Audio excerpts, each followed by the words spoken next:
जय हिंद बच्चों, आपका स्वागत है आपके अपने जीएसपी ऑनलाइन स्टडी क्लासेस में, जिसमें आपको आज केमिस्ट्री फर्स्ट ईयर से रिलेटेड हम आपको पढ़ाने जा रहे हैं। जिसमें ये आप समझ लीजिए कि फर्स्ट ईयर का बेसिक है। फर्स्ट चैप्टर देखिए, फर्स्ट चैप्टर आपका मूल कॉन्सेप्ट होता है जिसमें न्यूमेरिकल्स होते हैं। तो ज़्यादातर टीचर्स ये करते हैं कि उसको स्किप करते हैं, क्योंकि उसको जब थोड़ा बहुत बच्चे समझने लगते हैं केमिस्ट्री को, तब वहाँ पर से उसको पढ़ाना शुरू करते हैं। तो सबसे पहला जो टॉपिक चैप्टर होता है जो पढ़ाया जाता है उसको बोलते हैं एटॉमिक स्ट्रक्चर, जिसमें कुछ टॉपिक होते हैं जिनके बिना वो चैप्टर आपको आ ही नहीं सकता है। तो हमने प्रयास किया हुआ है इस वीडियो के माध्यम से आप लोगों को ये समझाने का कि ये कितने आसान होते हैं और कितनी आसानी से आप इनको सीख सकते हैं। तो पहला रूल क्या है इसका? अफबाउ का नियम है, हुंड का नियम है, पाउली का नियम है, क्वांटम संख्या और n+l रूल। बहुत ही इंपॉर्टेंट टॉपिक है इस लेसन के लिए। देखिए, अफबाउ का rule, Hund's rule, Pauli's law और आपके कौन से क्वांटम नंबर। तो पहला हम टॉपिक पर डिस्कशन करेंगे जिसका नाम रहेगा अफबाउ रूल, अफबाउ का नियम। क्या नाम रहेगा? अफबाउ का नियम। अफबाउ का मतलब होता है बढ़ता क्रम। क्या मतलब होता है? बढ़ता हुआ क्रम, जिसको अंग्रेजी में बोलते हैं इंक्रीजिंग ऑर्डर। मतलब इंक्रीजिंग ऑर्डर में रखना आपका जो है अफबाउ कहलाता है। इन्होंने बताया क्या? इन्होंने ये बताया कि कोई जो इलेक्ट्रॉन होते हैं, पहले आप इलेक्ट्रॉन कॉन्सेप्ट को समझ लीजिए। आपके 4 सबसेल होते हैं, एस, पी, डी और एफ। तो एस में जो मैक्सिमम इलेक्ट्रॉन होते हैं वो 2 होते हैं, और पी में कितने होते हैं? 6 होते हैं, डी में 10 और इसमें 14। ये क्या है? नंबर ऑफ इलेक्ट्रॉन,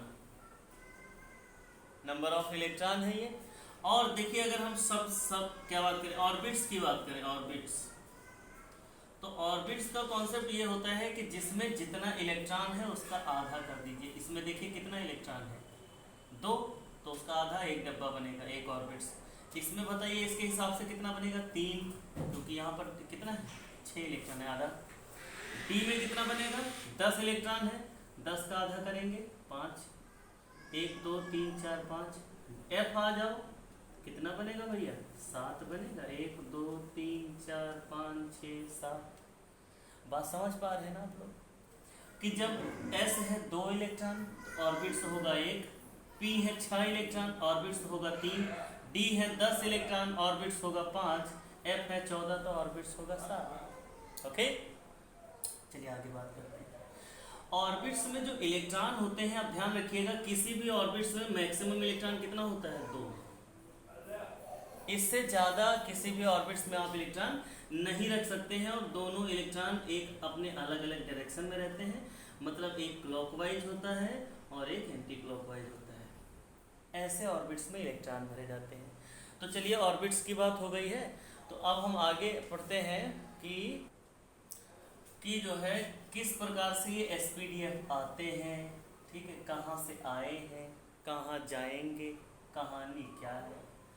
तो इसके लिए हमें कुछ चीज़ें, कुछ सेल सबसेल याद करने पड़ेंगे। जैसे आप इतने याद कर लीजिए, 1s 2s 2p 3s 3p 4s 3d।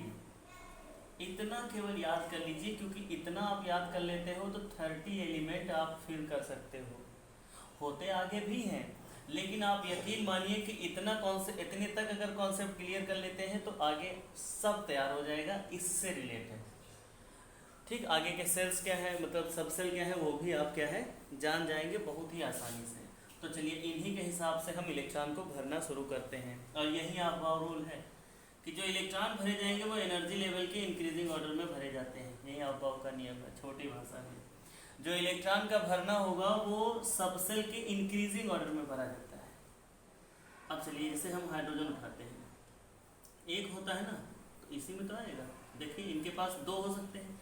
Helium का कितना होता है भैया? 2, तो 1s2। लिथियम का होता है 3, तो 1s2 और 2s1। भैया इसी में 3 काहे नहीं कर दिए?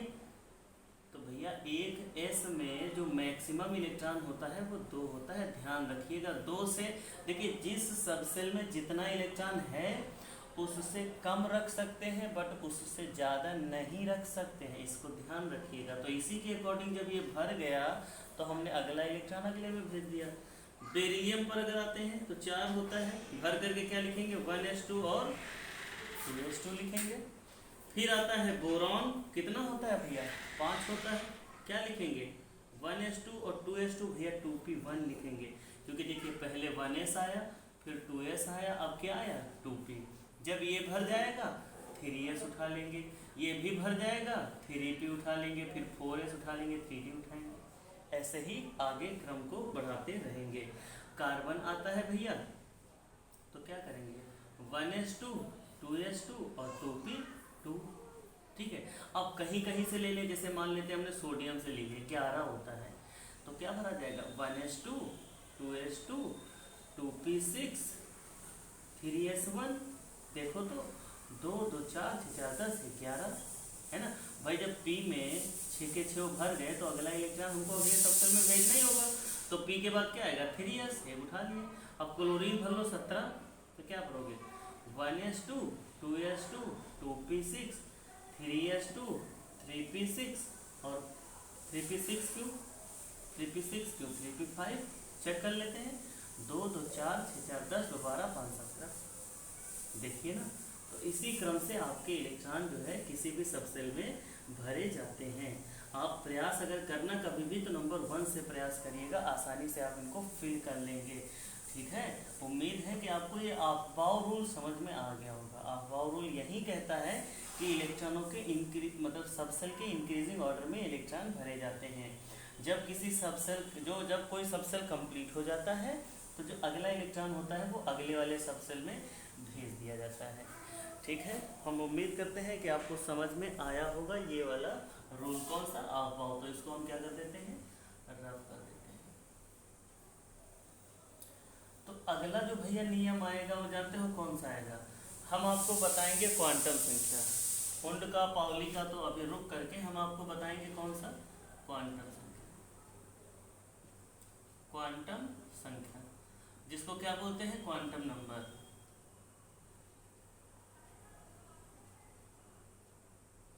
क्वांटम नंबर समझिएगा, बहुत आसान है ये भी। क्वांटम नंबर क्या होते हैं 4 प्रकार के होते हैं। होता क्या है क्वांटम नंबर हम बताते हैं। पहला जो होता है वो मुख्य क्वांटम संख्या होती है, मुख्य क्वांटम संख्या, जिसको क्या बोलते हैं प्रिंसिपल क्वांटम नंबर। दूसरा होता है द्विगंशी क्वांटम संख्या, द्विगंशी क्वांटम संख्या, जिसको क्या बोलते हैं azimuthal quantum number.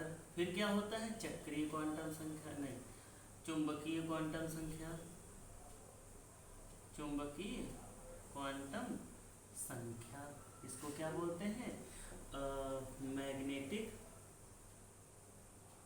Magnetic quantum number. ये क्या होता है चक्रण क्वांटम संख्या, जिसको क्या बोलते हैं स्पिन क्वांटम नंबर।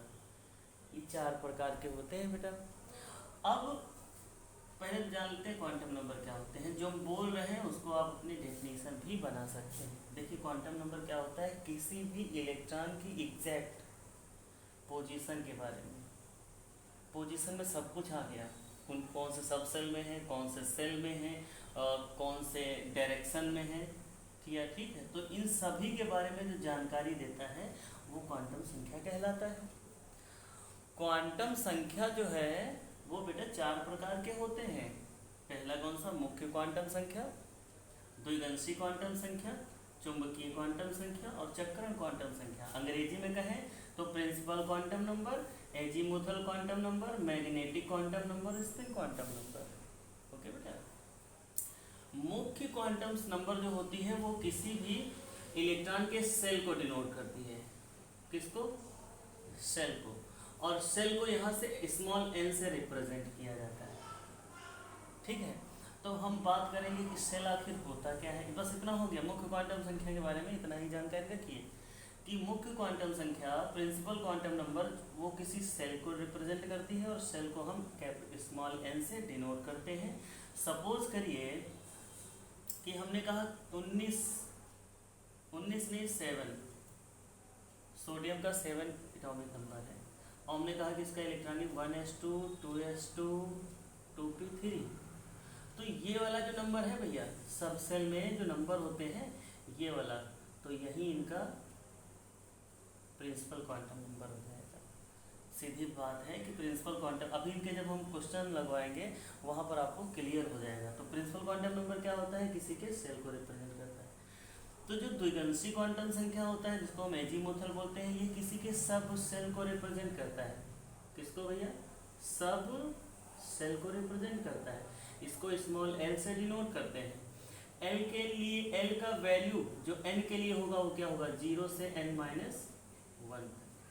ध्यान रखिएगा क्या होगा, 0 से n-1 तक। कहने का तात्पर्य यह है कि अगर n का वैल्यू 3 है, अगर n का वैल्यू 3 है तो l का जो वैल्यू हो जाएगा वो 0,3-1 और 0,2 हो जाएगा।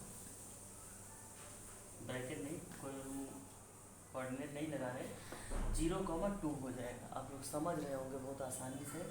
अगली जो बात होती है, ये अगर ये सब सेल में आ जाता है तो इसकी जो वैल्यू निकाली जाती है वो ऐसे हम इसको हटा देते हैं। लिख लीजिएगा आप लोग स्क्रीनशॉट लेकर के, नीचे वाला हटा ही देते हैं, फिर बाद में लिख देंगे जो बताएंगे। तो एजीमुथल की बात कर रहे थे, दूसरे वाले की। हमने कहा इसको l से रिप्रेजेंट करते हैं और जो l की वैल्यू होगी वो क्या होगी, 0 से n-1 तक। सपोज करिए कि n बराबर 3 है तो l बराबर क्या हो जाएगा, 0,2, क्योंकि 3 रखेंगे 3 में से 1 गया तो। लेकिन जब ये चीज़ें सब सेल से पूछी जाने लगेंगी, एक एग्जैक्ट, देखिए यहाँ पर कोई एग्जैक्ट नहीं पता चलेगा। यहाँ पर क्या होगा, L2 होगा, वो प्लस का भी हो सकता है माइनस का भी, कुछ भी हो सकता है। लेकिन जब हम L प्लस माइनस होता नहीं, तो लेकिन जब हम सब सेल की बात करें तो L की वैल्यू यहाँ से देखते हैं, 0 1 2 3।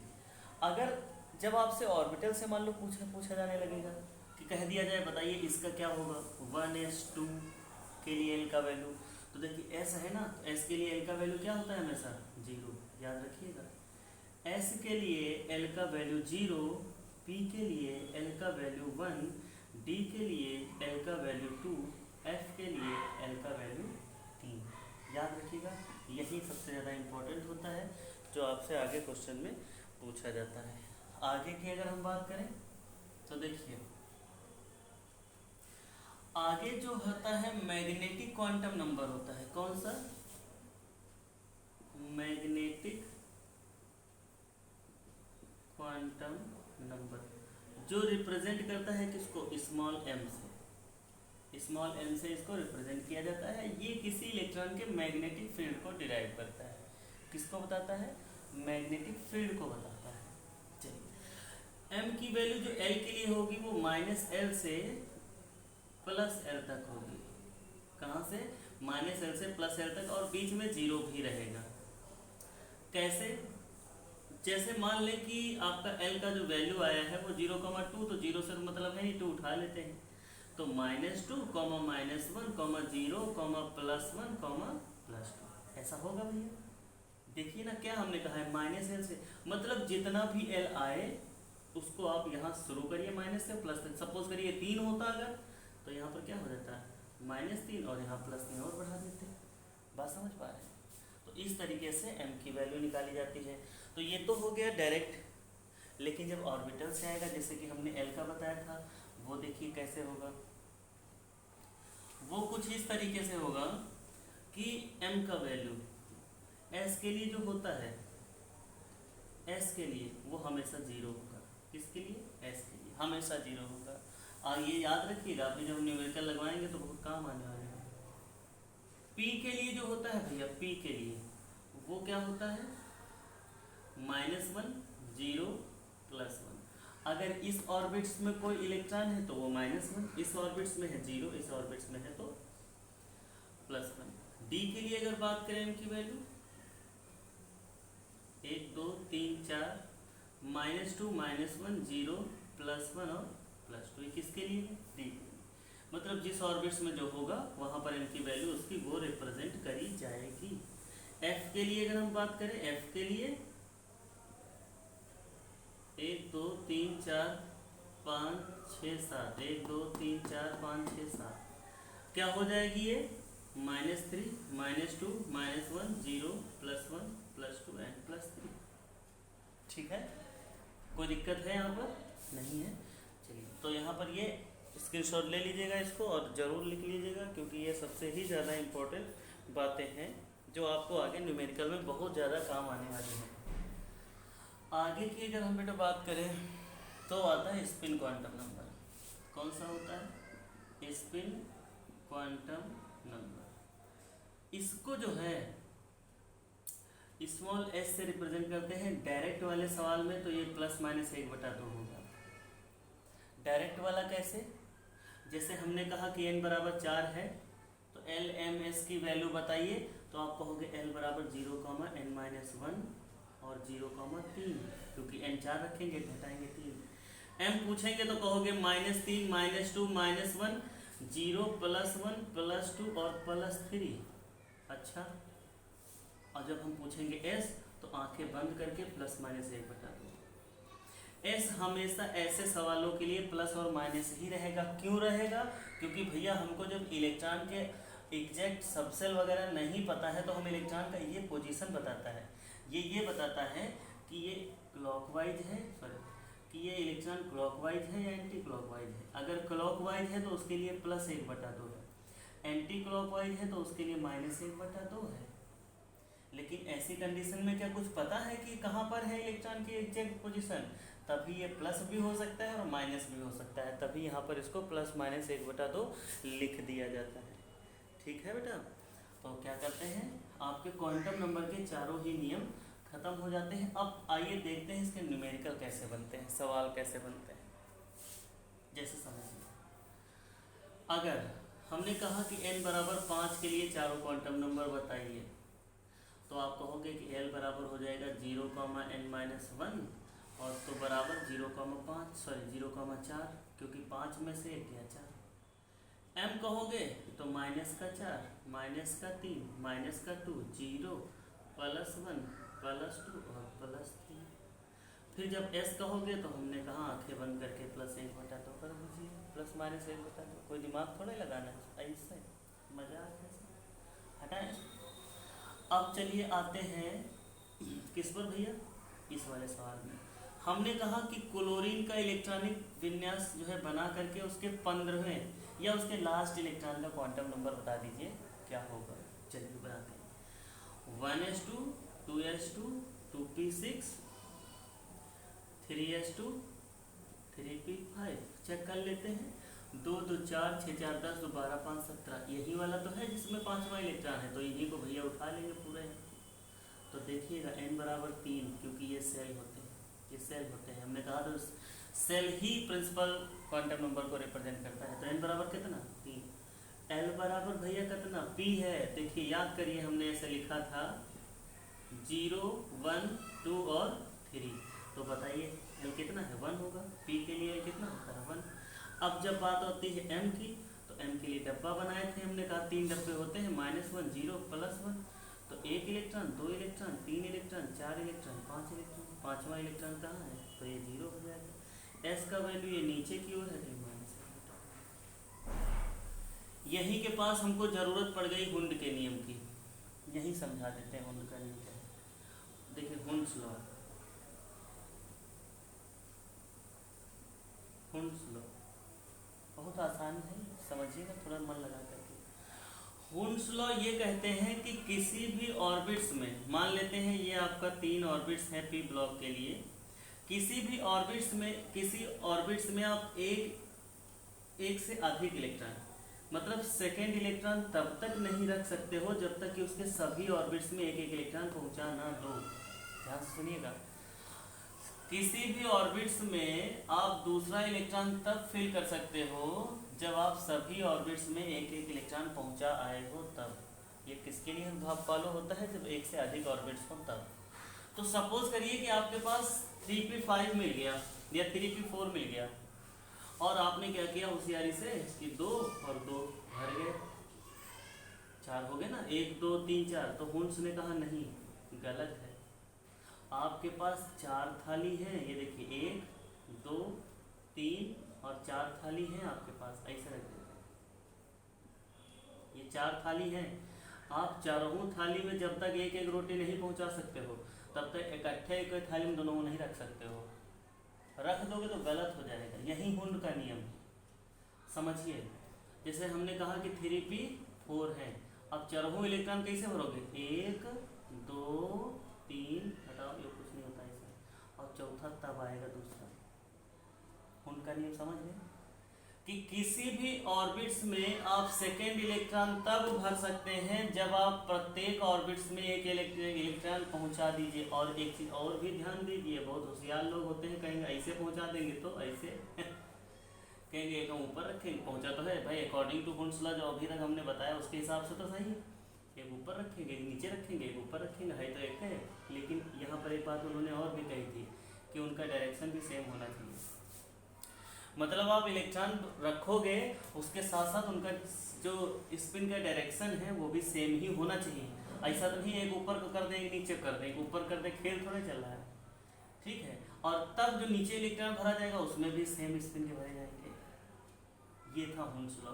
ये हमने इसलिए बता दिया क्योंकि यहाँ पर इलेक्ट्रॉन हम भरने लगे इस तरीके से डायरेक्ट, तभी हमने समझा दिया। तो ये वाला तो समझ ही गए हो गए। एक इसी बेस पर एक और क्वेश्चन उठाते हैं। हुंड्स लॉ नहीं, हुंड्स लॉ तो समझ ही गए हो गए। इसी बेस पर हम उठाते हैं क्वेश्चन। हम कहेंगे सोडियम के लास्ट इलेक्ट्रॉन के लिए तो 1s2 2s2 2p3 इनको उठाएंगे, n बराबर 2 बताएंगे, देखिए ना l बराबर 1 आएगा, आप देखिए ना sp/df l बराबर 0 1 2 और 3, तो p के लिए तो 1 ही आएगा। फिर और किसके लिए? m के लिए क्या हो जाएगा? m के लिए डब्बा बनाएंगे, कितना इलेक्ट्रॉन है? 3 इलेक्ट्रॉन है, हमने क्या कहा था? -1 0 +1, तो कितना आ जाएगा? +1। और s के लिए ऊपर की ओर है तो +1 बता दो। देखिए ना लास्ट इलेक्ट्रॉन ये है, इलेक्ट्रॉन का स्पिन कैसे ऐसे नीचे की तरफ होता तो -1 बटा 2 हो जाता। समझ पा रहे हैं? ठीक। अब इससे रिलेटेड आपके क्वेश्चन आपके बुक में होंगे खूब सारे, उनको आप क्या करिएगा? सॉल्व करिएगा। नहीं समझ में आए तो कमेंट में एक बार लिख दीजिएगा, हम उसको एक्सप्लेन कर देंगे, ठीक है। अब आता है पाउली का नियम। पाउली का नियम ये भाई साहब ने क्या बताया? ये भाई साहब ने बताया कि किसी भी 2 इलेक्ट्रॉन के लिए, ध्यान से सुनिएगा, किसी भी 2 इलेक्ट्रॉन के लिए चारों क्वांटम नंबर बराबर नहीं हो सकते हैं। क्या कहा? कि किसी भी 2 इलेक्ट्रॉन के लिए चारों क्वांटम नंबर बराबर नहीं हो सकते हैं। अगर n बराबर है, l बराबर है, m बराबर है तो s जरूर अलग हो जाएगा। एग्जाम्पल देते हैं, जैसे हमने कहा कि 3s2 ले लीजिए, और 3s2 का क्या कर लेते हैं? इसके पहले वाले का मतलब 3s1 के लिए भी निकाल लें और 3s2 के लिए भी निकाल लें। देखिए इनके दोनों इलेक्ट्रॉनों के लिए निकाल लें, और n बराबर क्या आ जाएगा? 3। इधर भी n कितना आ जाएगा? 3। इधर n कितना आ जाएगा? 0, क्योंकि sp/df है ना, sp/df है। तो जब sp/df आओगे तो 0, l की वैल्यू कितनी होती है? 0, तो ये 0, और ये भी l की वैल्यू 0। जब l 0 तो l भी 0। अच्छा, तो s देखिए डब्बा बनाओगे तो इलेक्ट्रॉन का डायरेक्शन एक है तो ऊपर की तरफ होगा, तो क्या होगा? +1 बटा 2। लेकिन जब दूसरा इलेक्ट्रॉन भर दोगे, देखिए इनका यहाँ पर है, ये डब्बा है, 1 इलेक्ट्रॉन है, लेकिन इसमें 2 इलेक्ट्रॉन है, तो लास्ट इलेक्ट्रॉन कहाँ है? नीचे की तरफ। देखो भैया n बराबर है, l बराबर है, m बराबर है, लेकिन s में डिफरेंस आ गया। यही तो बताया गया था पाउली के नियम में। पाउली के नियम में क्या बताया गया था? कि किसी भी 2 इलेक्ट्रॉनों के लिए चारों क्वांटम नंबर बराबर नहीं हो सकते हैं। अगर 3 बराबर है तो चौथा जरूर है बराबर, तो डिफरेंट आ जाएगा। यकीन नहीं है तो एग्जांपल लेकर के खुद से एक बार ट्राई कर लीजिएगा, और जब यकीन हो जाए तो कमेंट कर दीजिएगा बढ़िया से। है ना इसको? लास्ट जो हमें आज पढ़ाना है टॉपिक बचा है उसको क्या बोलते हैं भैया, N+L रूल। इसकी ज़रूरतें क्या है, काहे पढ़ी समझो। कौन सा है ये, N+L रूल। ज़रूरत क्यों पड़ी, ज़रूरत इसलिए पड़ी कि बच्चों में बड़ा डाउट क्रिएट हुआ। कैसे, जब हमने एक सीरीज बताई थी 1s 2s 2p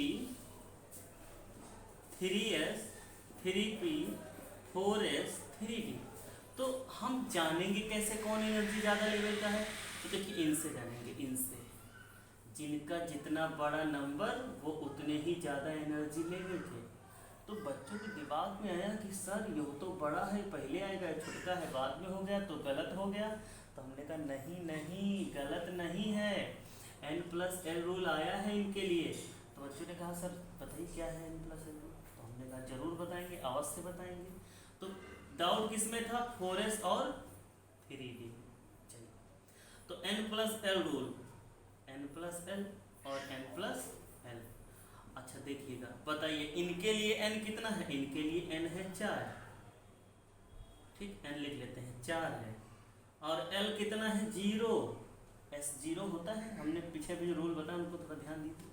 ये कितना हो जाएगा 3, और d के लिए जो l होता है वो 2 होता है। ये भैया आ गए 4 और ये आ गए 5। अब बताइए भैया कौन बड़ा है कौन छोटा है। ये 4 आया है 4s, 5 आया है 3d। तो बताओ पहले कौन रखेंगे, 3d रखेंगे कि 4s रखें, 4d रखेंगे, सॉरी 4s रखेंगे 3d। तो पहले रखेंगे 4s according to N+L rule. ऐसे ही जितने भी इसमें आगे पीछे हैं, अब सपोज करिए कि जैसे हम मान लें 3s, सॉरी कितना ले, 3s और 3p ले लें। तो दिमाग में आता है कि हम भैया 3p पहले रख लें 3s बाद में रख लें, जब सेम है तो क्या समस्या है। तो हमने कहा नहीं नहीं भैया N+L रूल है, कोई लॉजिकल तरीके से रखे हैं, कोई मजाक नहीं है कि तुम अपने आप से हटा लोगे। तो हम चेक कर रहे हैं 3s और 3p। तो n कितना है भैया 3, l कितना होता है 0, ये है 3 और ये होता है 1 p के लिए। तो ये आ जाएगा भैया 3 और ये 4। बताइए पहले यही तो आएगा 3s, तभी तो बाद में आएगा 3p, क्योंकि इनका जो N+L रूल के हिसाब से जो नंबर आ रहा है छोटा आ रहा है, यहाँ पर क्या आ रहा है बड़ा आ रहा है। अच्छा कभी कभी सवाल में ऐसा फंस जाता है कि दोनों सेम आ जाते हैं, यहाँ पर दोनों क्या आ जाते हैं, सेम आ जाते हैं। तो सेम आ जाए तो मान लीजिए कि ये 4s है, ये 4p है और ये 3d है। समझिएगा थोड़ा कॉन्सेप्ट, इसको समझिए, बड़ा अच्छा कॉन्सेप्ट है। ये 4p है और ये 3d है। अब इन दोनों में हुई लड़ाई कि पहले हम आएंगे, देखिए इसके बाद 4p ही आएगा। इनमें हुई लड़ाई कि पहले हम आएंगे कि तुम आओगे। तो ये दोनों गए N+L रूल के पास कि भैया हमारा निपटारा करो, ठीक है, कि हम पहले किसको, कौन पहले कमरे में घुसेगा, ई भाई साहब घुसेंगे कि ई घुसेंगे। तो उन्होंने कहा ठीक रुको रुको 2 मिनट, रुको 2 मिनट। इन्होंने कहा अच्छा N 4 हो, L 1 हो, ठीक है, N कितना हो 3, L 2 अच्छा 5। ये दोनों बड़ा खुश, कहीं अब तो बराबर है आएगी, अब कहाँ रखे हो। तब दिमाग लगा गया N+L रूल। कहीं SPDF में बताओ पहले कौन आता है, SPDF में पहले कौन आता है। तो कहीं नहीं, इसमें आइए, इसमें SPDF नहीं, यहाँ पर कहीं किसका छोटा नंबर है, यहाँ पर आ जाओ। अभी तक तो यहाँ बराबर आ गया तो ऊपर वाला चेक किया जाएगा। यहाँ पर है इनके पास 4 और इनके पास कितना है 3। तो कहीं जौन छोटा है ऊपर नंबर वही पहले आएगा। भैया डी वाला खुश हो गया, डी वाले ने अब तो हम पहले आ गए, तुमसे बहस करो जा करके। तो अगर नीचे के बराबर आ जाते हैं दोनों तो उनके ये वाले नंबर डिसाइड करते हैं कि पहले कौन रखा जाएगा बाद में कौन रखा जाएगा। ठीक है, आई होप कि ये वीडियो आपको बहुत ही अच्छे से समझ में आया होगा। ठीक है, हमने बहुत ही इम्पोर्टेंट जानकारी आप लोगों के बीच में शेयर करी है। अगर आपको अच्छी लगे तो एक बार मन हो तो चैनल को सब्सक्राइब कर दीजिएगा, नहीं तो कोई ज़ोर ज़बरदस्ती नहीं है। हमारा काम है समाज सेवा करना, फ्री पढ़ा रहे हैं, कोई पैसा ले नहीं रहे हैं। ठीक है, ज़्यादा हो जाएंगे तब भी हम यूट्यूब पर ही ऑफलाइन ही क्लासेस लेंगे, ऑनलाइन वाला कोई सिस्टम हमारा नहीं है। तो बस आप हमको थोड़ा कमेंट वमेंट करके बताते रहिएगा, तो जिससे हमको और मज़ा आएगा, तो हम और भी आपको नई नई वीडियोज़ आपको इम्पोर्टेंट जो आप बताएंगे वो हम आपको भेजते रहेंगे।